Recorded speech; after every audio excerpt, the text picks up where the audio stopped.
I love to plant trees. I've been planting trees ever since I was a little boy. I started off with seedlings and have moved up to even bigger trees. I probably planted thousands of trees since I was a young boy.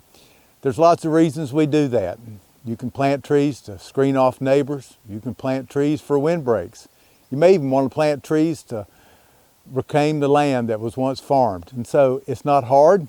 It's an easy skill. I call it one of the necessary life skills for landowners, farmers, and forest landowners too. It's simple, it's inexpensive, and all you need is a few tools. We'll start here with what we refer to as a dibble bar.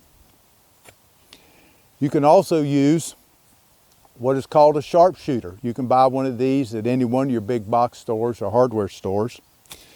The dibble bar is something you can get perhaps from your local county extension office, local North Carolina Forest Service office, or the Office of Soil and Water Conservation in your county. I actually borrowed this one from the Soil and Water office.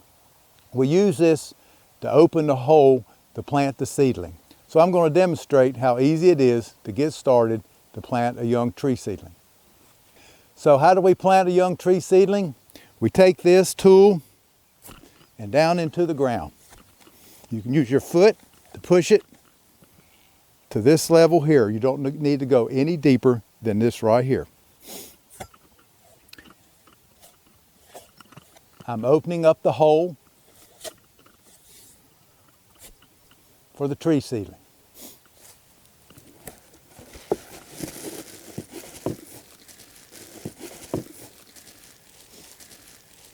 Seedling trees will come in a plastic bag. It's important. It protects the roots from drying out, because one of the worst enemies of a tree seedling is exposing it to the air for several minutes.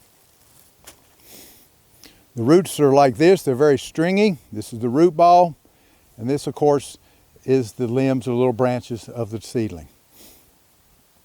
The tree is going to be planted to a depth no deeper than right here, halfway between live stems and the root ball. So the soil level will be right there.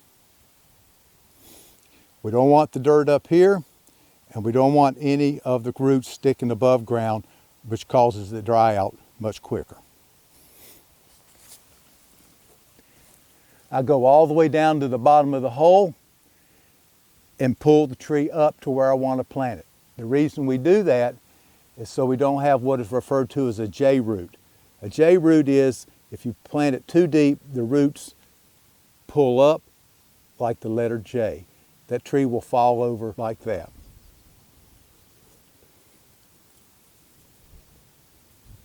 Soil is right there. We come behind it, we go down at an angle, we push the dirt up to seal the bottom, to get rid of that air pocket. Take your foot, press around it so the tree is straight and vertical. I've just successfully planted this little loblolly pine, and I'm so excited to see what it becomes in the years ahead. We're very fortunate here in North Carolina that you can buy seedlings here. The North Carolina Forest Service grows millions of tree seedlings every year. You can order as few as 25 or 50,000. You can have them delivered to your doorstep, or you can pick them up at the county ranger's office. Several questions need to be answered though before you make your order. For what purpose? What are your objectives? Is it for reforestation, or is it for wildlife, or is it for other purposes that you want on your property? The second question is, what time of the year is the best time of year to plant them? Here we are in the Piedmont today. Piedmont plantings are usually from the end of January to about the middle of April.